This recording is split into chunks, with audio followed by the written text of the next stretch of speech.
పనిచేస్తాడు. ట్విన్స్ ఇద్దరు సిమిలర్గా ఉంటారు. సో ఆ కుర్రోడిని దాడి చేయడం, ఆ పిల్లాడు పాపం చనిపోవడం అది చాలా బాధాకరం అనిపించింది. దానికి రిటాలియేషన్ ఉన్నాయండి. మరి తప్పనిసరిగా యాక్షన్కు రియాక్షన్ ఉండేవాడిని అండి. ఎప్పుడు కూడా వెనకాడలేదు. ఆ రిటాలియేషన్లో బంపింగా లేదా రియల్ ఎన్కౌంటర్స్? లేదండి, రియల్ ఫైరింగ్. ఇప్పుడు కూడా ఎదురుకాల్పులు అయినాయి తప్ప బంపింగ్ అనేది చాలా తప్పు ఆలోచనలు. ఇప్పుడు నేను 2-3 సందర్భాలలో లైవ్ చేసినా కూడా ప్రజానాయక వాళ్ళు ఇది ఎన్కౌంటర్ కాదు, ఫేక్ ఎన్కౌంటర్, ఇది ఎదురుకాల్పులు కాదు, తీసుకెళ్ళి కాల్ చేసిన సందర్భాలు ఇవి ఎప్పుడు కూడా ఎదుర్కొన్నామండి. చాలా ఫేస్ చేసినాం. నా పైన కోర్టులో కూడా చాలా కేసులు వేయడం, పౌరాక నాయకులు నా పైన. నాగరాజుతో మాకు ప్రాణభయం ఉన్నదని కూడా హైకోర్టులో రిట్ వేసిన సందర్భాలు ఉన్నాయి. ఓకే సార్, వరంగల్లో మీకు బాగా మనసుకి కదిలించాకని చెప్తారు.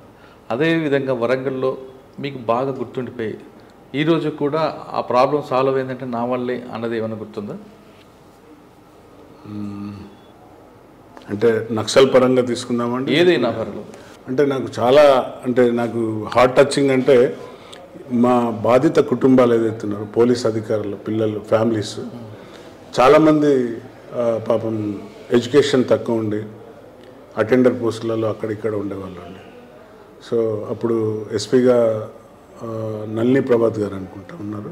ఒకసారి ఎప్పుడు కూడా అమర దిన సందర్భంలో వారితో ఇంటరాక్ట్ కావడం, వారితో మాట్లాడడం చేసినప్పుడు వాళ్ళు చాలామంది ఏడ్చుకుంటూ చెప్పారండి, ఇట్లా మేము అంతా సరిగా జాబ్స్ ఇట్లా ఉన్నాయి మాకు పరిస్థితులు. అంటే ఎస్పీ గారు పిలిచి ఎట్లా చేద్దాం ఇది అంటే, సార్ వీళ్ళను ప్రైవేట్ ఎగ్జామ్స్ రాపించి వీరికి ఒక మినిమం జూనియర్ అసిస్టెంట్ స్కేల్లో పోయే విధంగా ఈ అటెండర్ పోస్ట్ కాకుండా అని చాలామంది ఫ్యామిలీస్ను మనం ఎగ్జామ్స్ రాపించడం, వారికి సహాయంగా చేయడం, అది నాకు ప్లస్ వాళ్ళకు హౌస్ ఫ్లాట్స్ లేకపోతే వాటి పైన కూడా చేసి వారికి హౌస్ ఫ్లాటింగ్ చేయించడం, ఇలాంటి సందర్భాలు నాకు మర్చిపోలేనండి. ఓకే, నళిని ప్రభాత్ గారి టైంలో మీకు పోటీగా ఆయన కూడా ఒంటరిగా వెళ్ళి వాళ్ళని వీళ్ళని ఎత్తుకొచ్చేవారట కదా, కంటికి ఉంటామని వెళ్ళి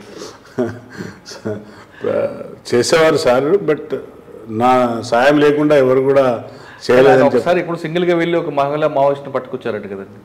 లేదండి, నేను ఉన్నాను సార్.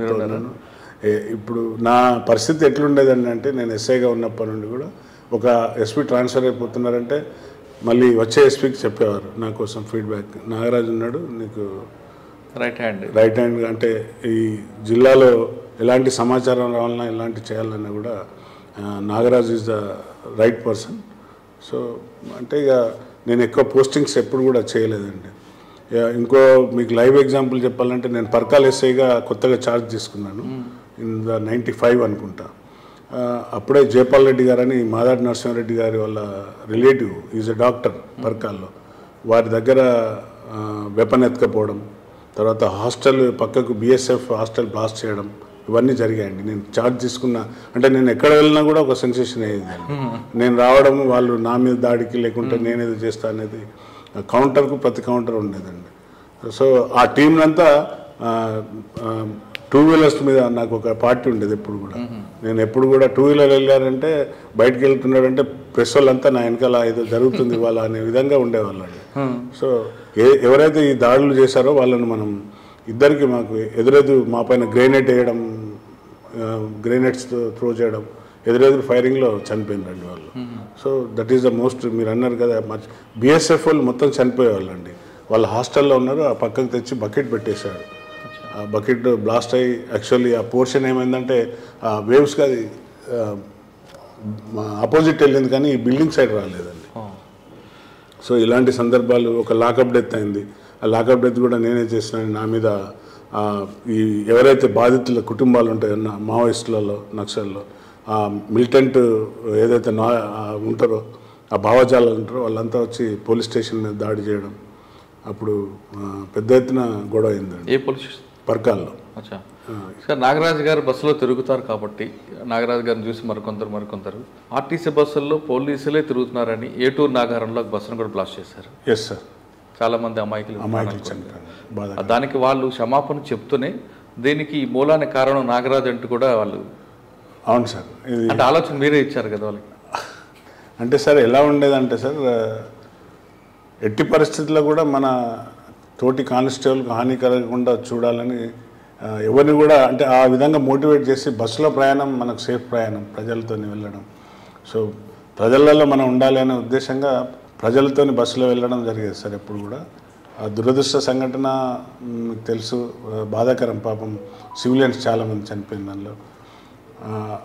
అదే కాకుండా ఈవెన్ నేను వస్తా అని చెప్పి ఆర్ఎస్ ప్రవీణ్ కుమార్ గారు ఓఎస్డీగా ఉండే ఒక అందుకు తండ అనుకుంటా కాదు, సారీ అందుకు తండ కోసం మోరంచ 70 ల్యాండ్ మైన్స్ పెట్టారు. నాగరాజు వస్తాడు ఎట్లాగూ ఇలా వస్తే వెళ్ళిపోకు అంటే ఈ జోన్లో వస్తే వాడు తిరిగిపోవద్దనే ఉద్దేశంగా ఒక 70 ల్యాండ్ మైన్స్ పెట్టారండి. సో ఫార్చునేట్గా మేము ఆ రోజు వెళ్తున్నాం.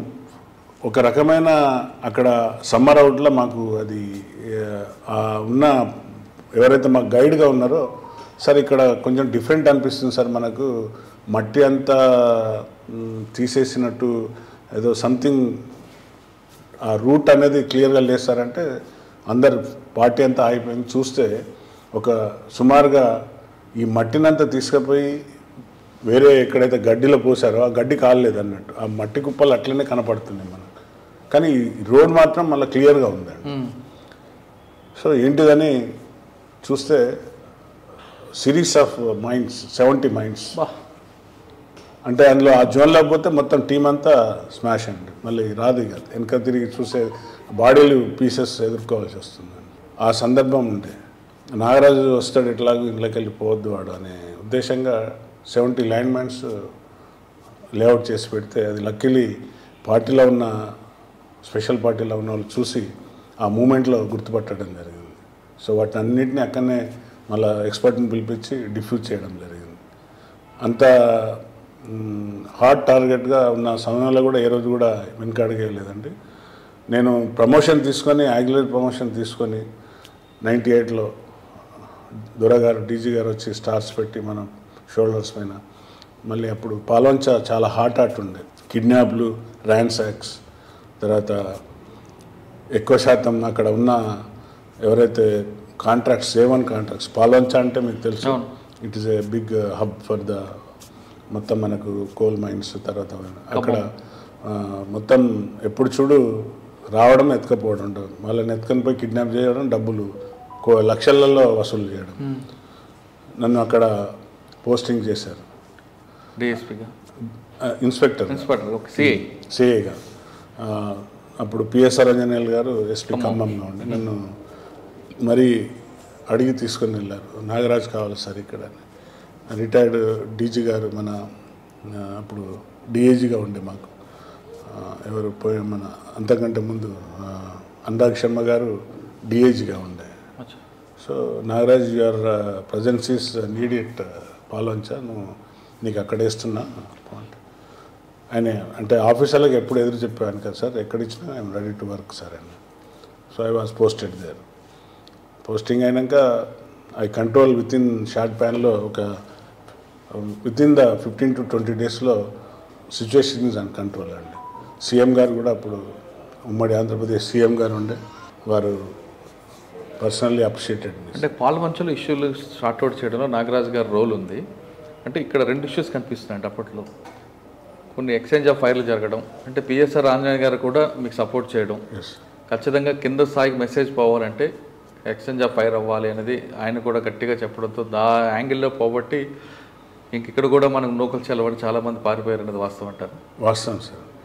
ఆ పరిస్థితులు అంటే ఏ పగవాడికి కూడా రావద్దు. అంటే పాపం వాళ్ళంతా బాధితులు అక్కడ కుటుంబాలు, అంటే మంచి మంచి కాంట్రాక్ట్స్ వాళ్ళంతా అసలు సామాన్య పౌరులకు భయభ్రాంతులను కూడా.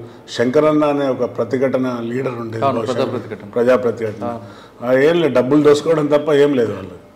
వాడు ఒక ఎర్లీ అవర్స్ 4-5 గంటలకు వచ్చి ఇంటి ముందర దబాలన పడిపోయి నేను సరెండర్ అవుతున్నా సార్, నన్ను రక్షించండి అని కాళ్ళు పట్టేసుకున్నాను sir. So I called him. అప్పుడు ల్యాండ్ ఫోన్ కాబట్టి సార్ ఇట్లా శంకరన్న వచ్చింది సార్, సరెండర్ అయింది సార్. అరే అదెట్లా, నిజంగానైనా వాడైనా చెప్పు అని ఆంజనేయులు గారు.